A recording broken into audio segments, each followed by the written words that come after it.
성경을 읽다 보면 이해하기 어려운 내용들이 많이 있습니다. 그 중에 하나가 열왕기상 17장 부분입니다.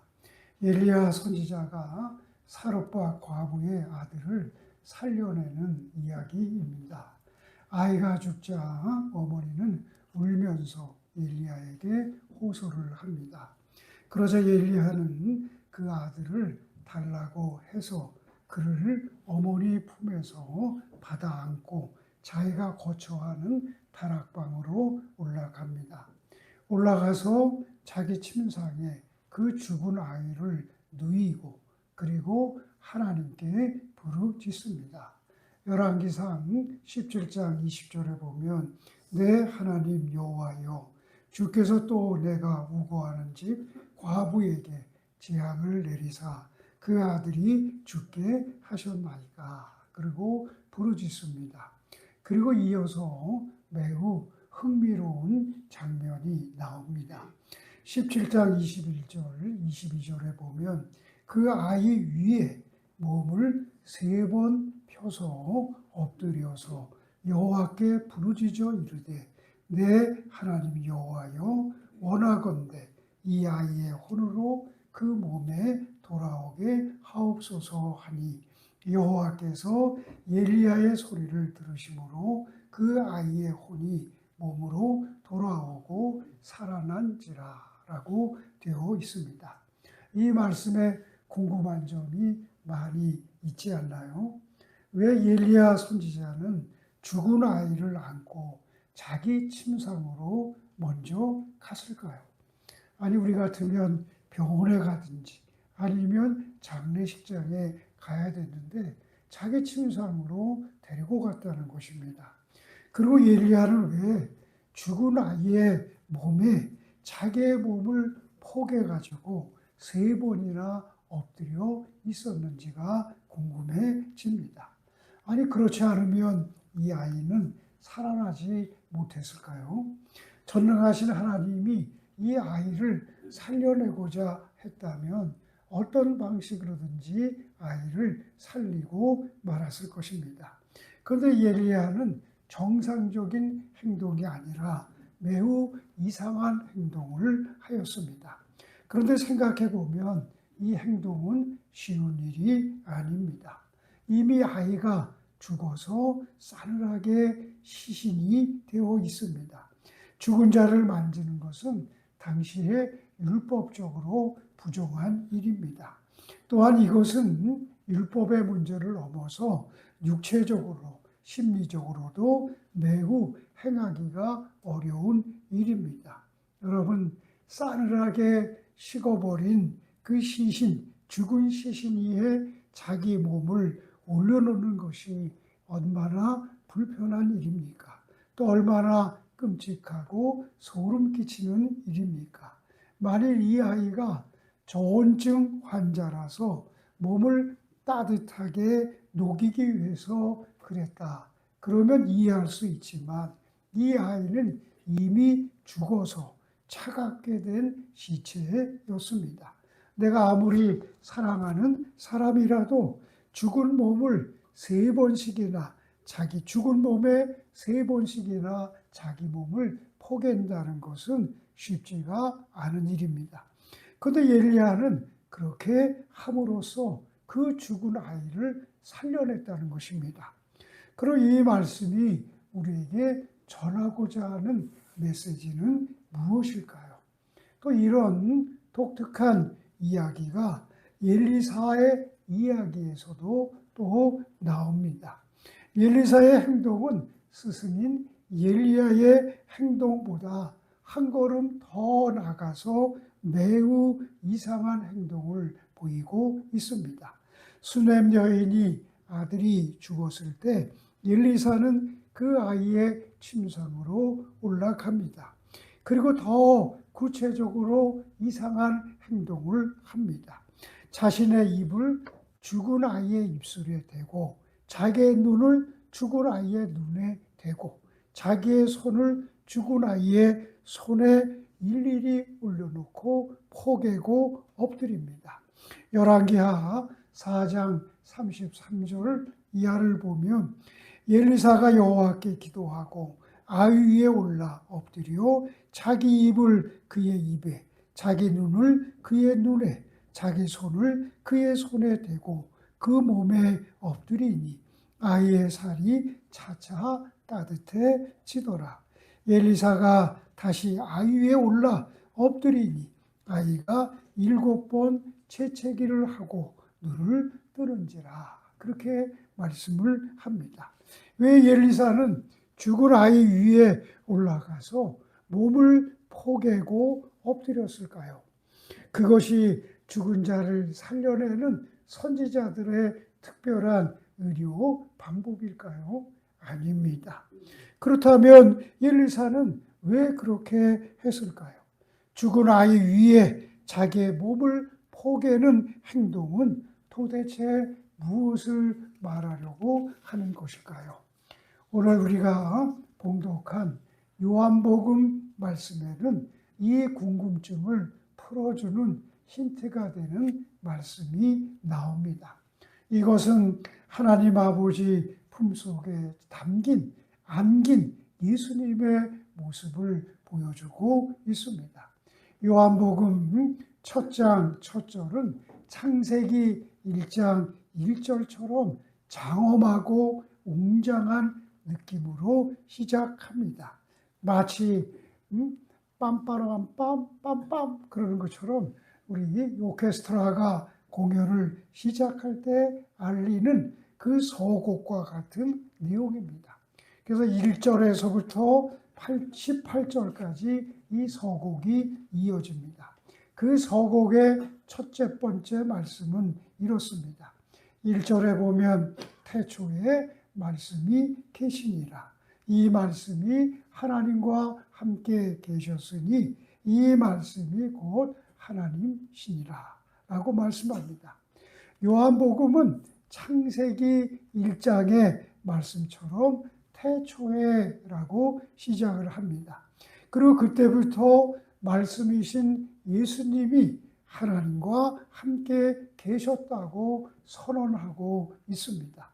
여기 하나님과 함께 계셨다라는 이 표현은 하나님과 단순히 하나님 곁에 있었다는 말이 아닙니다. 이 말은 헬라어로 프로스라고 하는데 향하여라는 뜻입니다. 그러니까 예수님과 하나님이 태초에 서로 마주보고 사랑의 눈으로 향하고 있었다라고 이해할 수가 있는 것입니다. 그러니까 예수님과 하나님이 태초부터 얼마나 긴밀한 사랑의 관계, 얼마나 인격적인 교감을 나누고 있었는지를 말해 주는 것입니다. 태초부터 그렇게 계셨으니까 하나님과 예수님은 창조의 모든 과정에 함께 의논하고 소통을 했다는 것을 알 수 있습니다.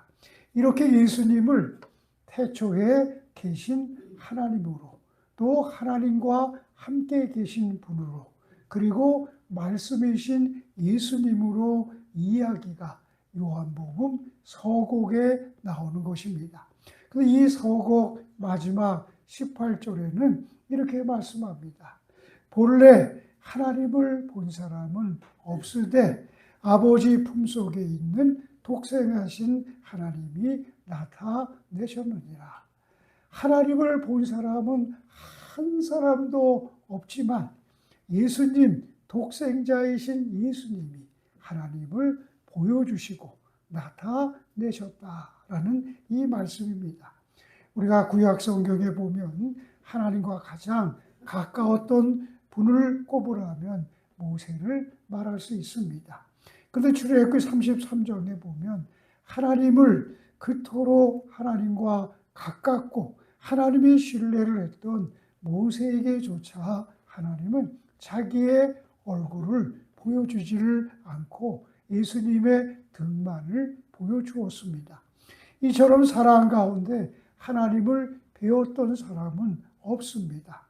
그만큼 하나님은 어떤 분인지 온전히 경험하고 깨달을 수 있는 사람은 한 사람도 없었습니다.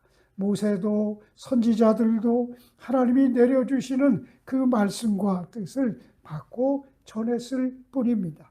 하나님의 뜻을 완전히 아는 사람은 세상에 전혀 없었습니다. 그런데 요한은 하나님을 온전히 알고 있는 한 분을 소개하고 있는 것입니다. 그리고 그분은 태초에 하나님과 함께 있었다고 말합니다. 그분이 하나님을 향하여 마주보고 있었다는 것입니다. 그리고 마지막에는 그분이 하나님의 품속에 있었다라고 말씀을 합니다. 그래서 하나님을 나타내었다라고 말씀합니다. 이 품속에 있다는 말은 매우 독특한 뜻을 가지고 있습니다. 이 표현은 하나님이 예수님을 두 팔로 안고 있었다, 그렇게 생각할 수 있게 합니다. 하지만 이곳에 사용된 품이라는 헬라어는 콜포스라는 말인데, 이 말은 단순히 팔과 팔 사이의 공간을 뜻하는 것이 아닙니다. 이 콜포스라는 단어는 하나의 존재와 또 다른 존재가 완전히 포개져서 둘이 하나가 되는 것, 한 몸이 되는 것을 콜포스라고 말하는 것입니다. 여러분, 누군가를 깊이 알아본 적이 있나요? 특히 우리 어린 자녀를 품에 안았을 때를 여러분 생각해 볼 수 있나요? 저는 어머니를 생각하면 어머니의 품이 생각날 때가 있습니다. 제가 그때가 한 3살쯤, 4살쯤 되었을 때인데, 우리 어머님이 보따리 장사를 하러 다니셨습니다. 가정이 어려우니까 그랬던 것 같아요. 그래서 어떨 때는 좀 멀리 수원까지 가서 옷도 팔고 뭐 그랬던 것 같아요.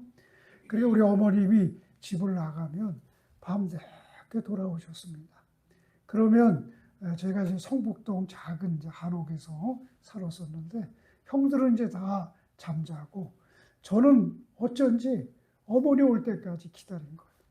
그래서 그 문 밖에 어머니 발소리가 들리면 제가 후다닥 뛰어들어가서 문을 열었습니다. 그러면 어머니가 나의 그 모습을 보고 기특하기도 하고 또 불쌍하기도 하고 가련하기도 했는지 저를 꼭 안아서 아청아, 오늘 잘 있었니? 형하고 싸우지 않았어? 이렇게 저를 안아주었던 그 어머님의 품이 생각이 납니다. 그 어머님의 그 품이 있었기 때문에 제가 오늘 잊지 않았나 그런 생각도 들기도 하는데, 여러분, 우리가 아이를 키울 때 어린 아이를 안고 재우다 보면 아이가 완전히 자기 온 몸을 나한테 다 기대는 것을 느낄 수 있습니다. 그리고 가만히 있으면 그 아이의 새근새근 숨소리가 들리고, 그리고 아이의 온도가 내가 느껴지고, 조금 있으면 그 아이의 심장 뛰는 소리가 들립니다. 그러면 그 아이와 내가 완전히 하나가 되는 것 같은 느낌을 갖게 됩니다. 그때 부모의 마음은 아마 가슴이 벅차오르고 기쁘고 행복할 것입니다. 아이와 깊이 교감하고 일체가 된 그 느낌, 그런 느낌의 상태가 오늘 요한이 말하고 있는 품이라는 뜻이라는 말씀인 것입니다. 요한은 예수님이 이렇게 하나님과 함께 품에 안겨 있었다고 말씀을 하는 것입니다. 온 몸을 포개어서 그 숨소리까지 나누는 것처럼 하나님과 함께 교류를 나누고 일치를 이루며 하나가 되어 있었다는 말씀입니다. 이것이 바로 하나님의 아버지 품속에 계셨다라는 뜻입니다. 요한은 품이라는 단어를 통해서 하나님과 아버지가, 예수님과 아버지가 얼마나 깊은 사랑의 관계 또 연합을 이루었는지를 우리에게 말씀하고 있는 것입니다. 그래서 일찍이 초대 교우들은 이러한 성부와 성자의 신비로운 관계를 페리코레시스라는 표현을 썼습니다. 이 페리코레시스라는 말은 각자의 존재가 각자의 고유성을 갖고 있으면서 서로 상호 침투해서 완전한 하나, 한 몸이 된 것을 뜻합니다. 완전한 사귐과 완전한 소통이 이루어지는 상태를 페리코네시스라고 말한 것입니다. 예수님이 하나님의 품에 안겨 있다는 말씀은 바로 이런 형태를 말합니다. 하나님과 한 몸이 되어서 연합을 이루었던 예수님이 이 땅에 내려오셔서 죄인을 품어주셨다는 것입니다. 그래서 오늘 본문에 보면 독생하신 하나님이 나타나셨다 그렇게 표현합니다. 이 표현은 모노게레스라는 말인데 이 말은 단순히 예수님이 독생자 아들을 넘어서 유일무이한 존재가 되었다. 가장 특별하고 고유한 존재가 되었다는 것입니다. 즉 예수님은 하나님과 서로 포개어서 깊은 교제를 나누며 한 몸을 이루신 이 세상의 유일무이한 존재라는 뜻입니다. 하나님의 말씀이신 예수님은 태초부터 하나님과 한 마음이 되셨고 서로 모든 것을 소통하고 공유하셨다는 것입니다. 그래서 요한복음 14장 10절에서 예수님은 내가 아버지 안에 거하고 아버지가 내 안에 거하는 것을 너희가 믿지 못하느냐라고 말씀을 합니다. 예수님과 하나님이 하나가 되었다는 것이죠. 그래서 예수님을 통해서 하나님이 이 땅에 나타나게 된 것입니다. 하나님의 사랑이, 하나님의 생명과 능력이, 하나님의 은혜가 우리에게 나타나게 된 것입니다. 그런데 예수님은 아버지의 품속에서 기쁨과 행복만을 공유했을까요? 그렇지가 않습니다. 아버지의 품속에서 아버지의 고통과 아픔도 함께 공유를 했다는 것입니다. 그러면 하나님의 아픔과 고통은 어떤 것이었을까요?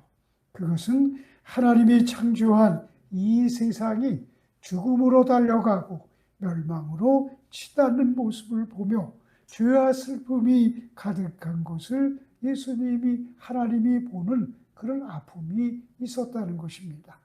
하나님 아버지는 이 모든 것을 보시면서 절절한 마음으로 애통하고 슬퍼하셨습니다.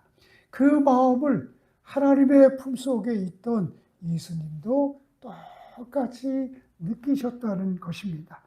이 세상을 살아가시는 하나님 아버지의 마음, 그리고 그들을 안타까워하며 구원하고자 하는 그 하나님의 마음, 그 마음이 예수님의 마음에도 임했고 예수님과 한 몸이 되었다는 것입니다.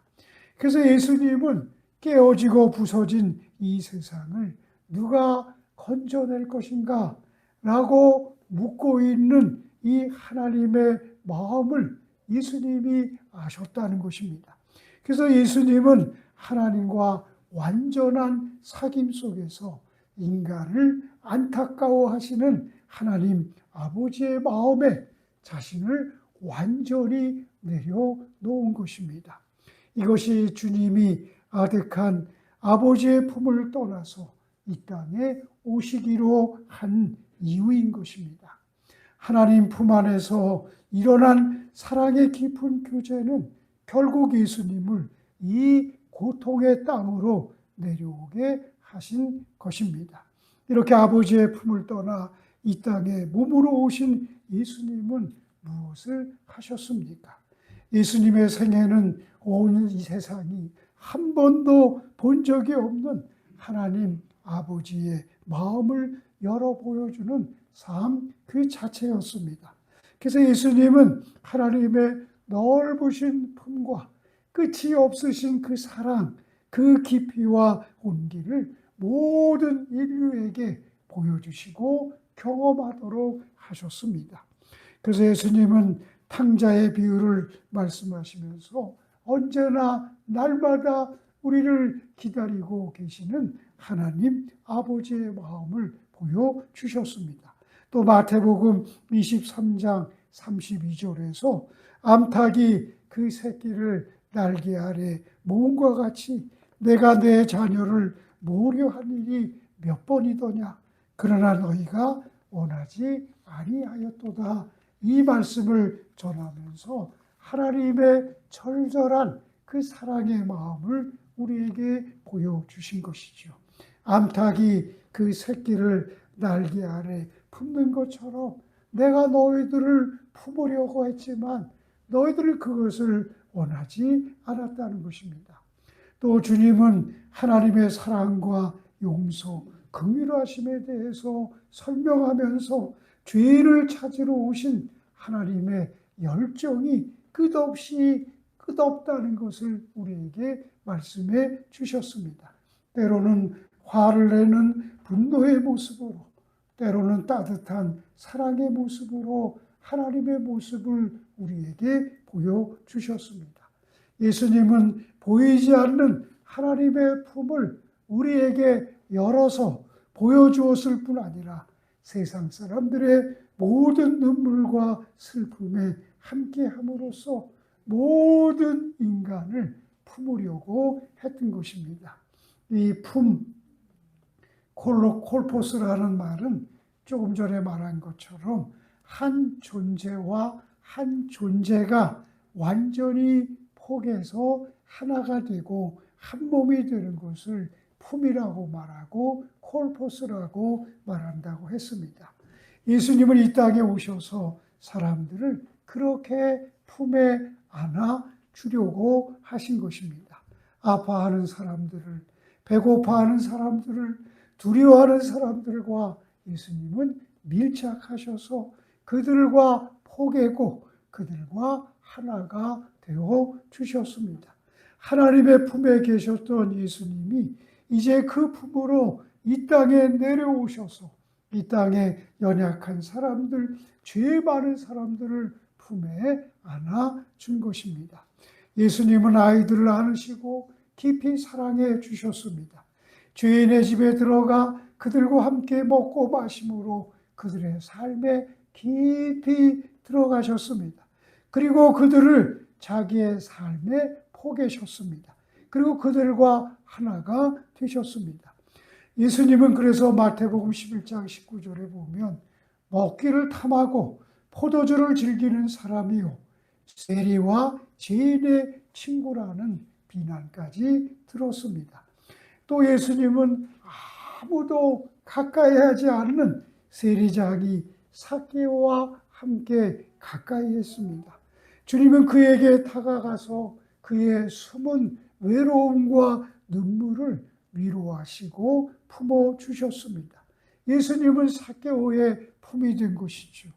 또 마태복음 9장 12절에 건강한 자에게는 의사가 쓸데없고 병든 자에게라야 쓸데있다고 말씀하시면서 죄인들의 모든 손을 잡아주시고 그들의 품이 되어서 그들을 안아주시고 하나가 되었습니다. 예수님의 품은 그런 품입니다. 아픈 자, 병든 자의 손에 자기의 손을 포개서 안수해 주셨고 죽음 앞에서 울고 있는 사람들을 안아 주셨습니다. 하나님과 밀착되었던 그분이 이 땅에 오셔서 귀신 들린 자, 소외된 자, 가난한 자, 죄인, 병자들과 함께 밀착하시고 그들의 품이 되어서 그들과 한 몸이 되셨습니다. 그래서 많은 사람들이 예수님의 품 안에서 새 생명의 기쁨을 얻게 되었습니다. 이 예수님이 인류의 고통 위에 자신을 온전히 포개어 품이 되어 주셔서 하나님의 구원을 이 땅에 완성하셨습니다.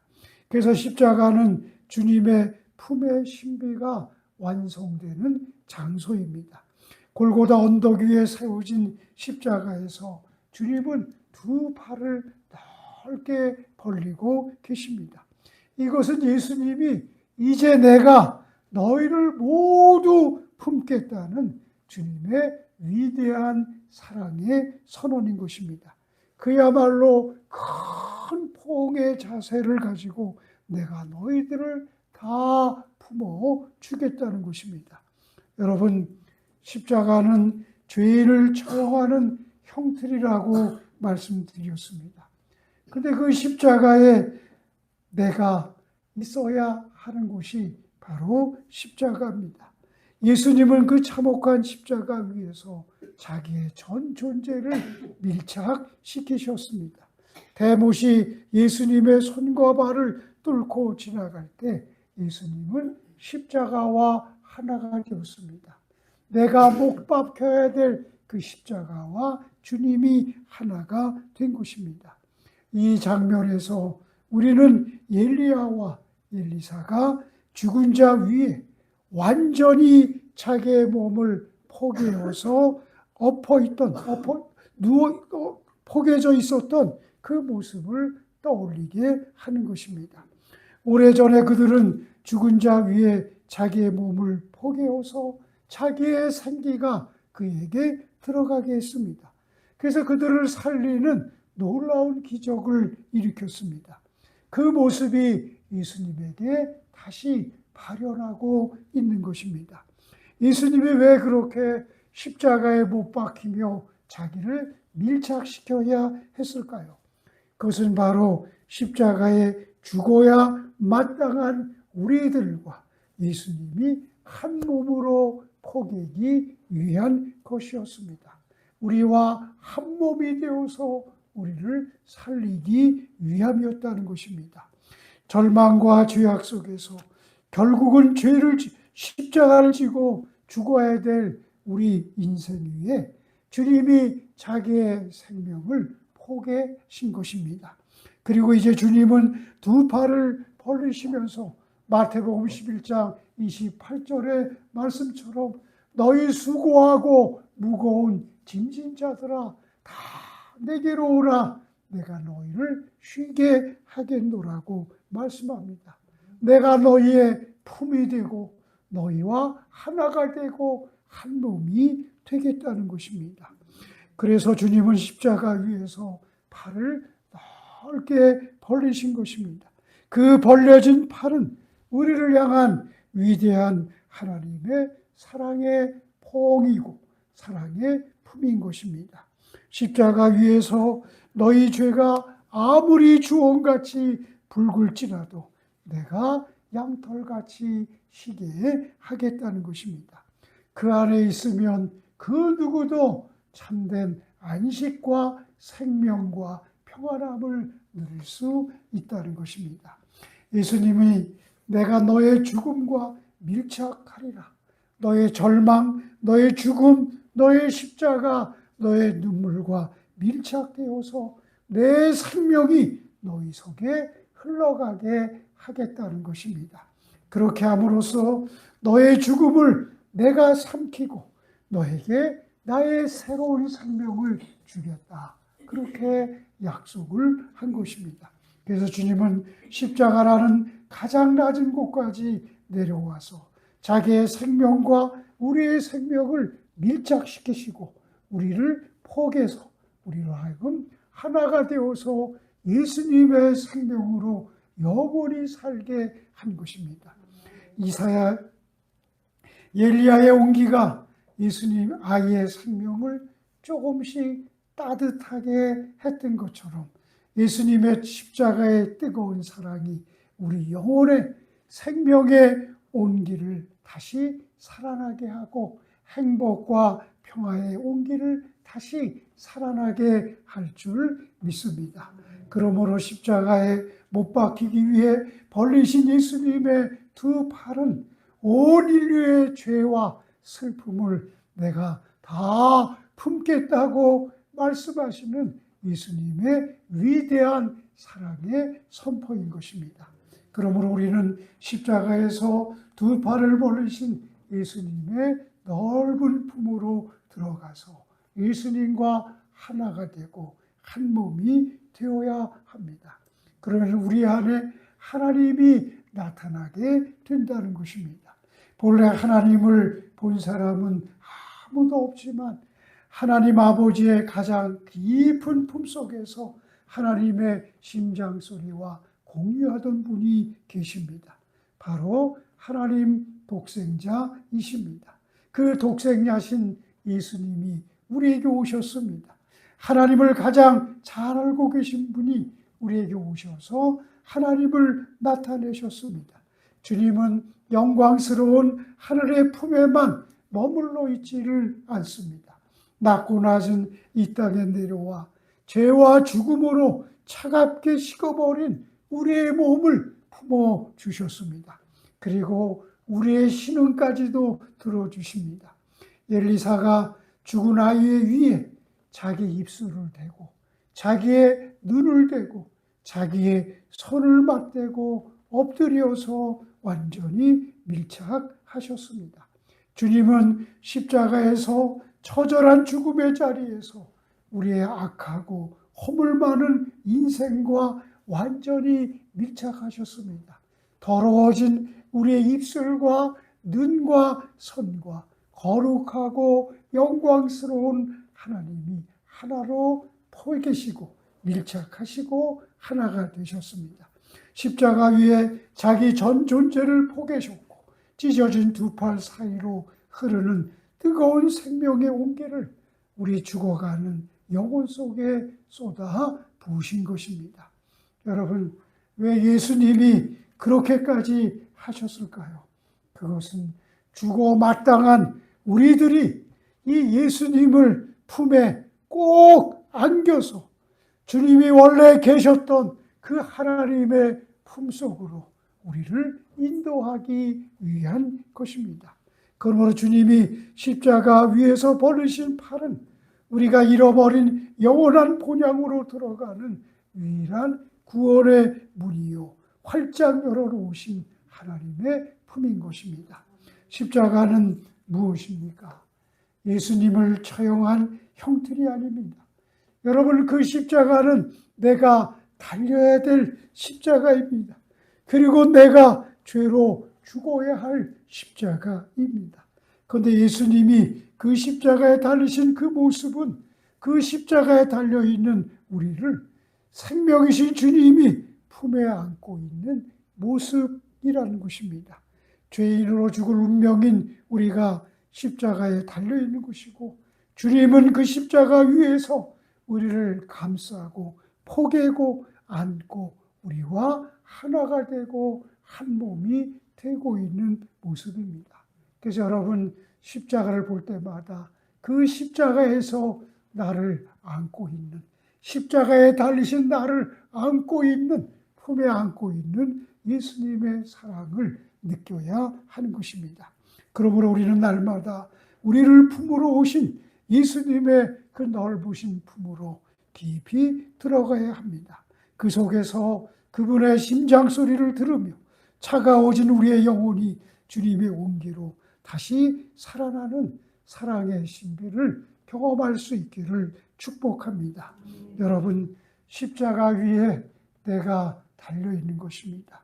십자가 위에서 내가 죽어가고 있고 십자가 위에서 내가 아파하고 있고 내가 절망하고 있는 것입니다.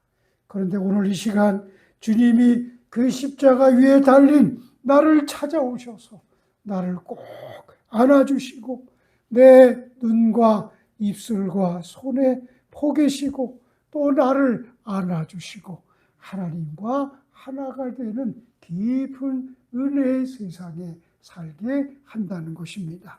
그래서 내가 죽었던, 내 안에 죽었던 하나님의 사랑이 살아나게 하고 희망과 기쁨과 행복이 살아나게 하는 것입니다. 그런 은혜가 예수님의 품 안에서 경험되어지는 여러분들이 되시길 주님의 이름으로 축원합니다.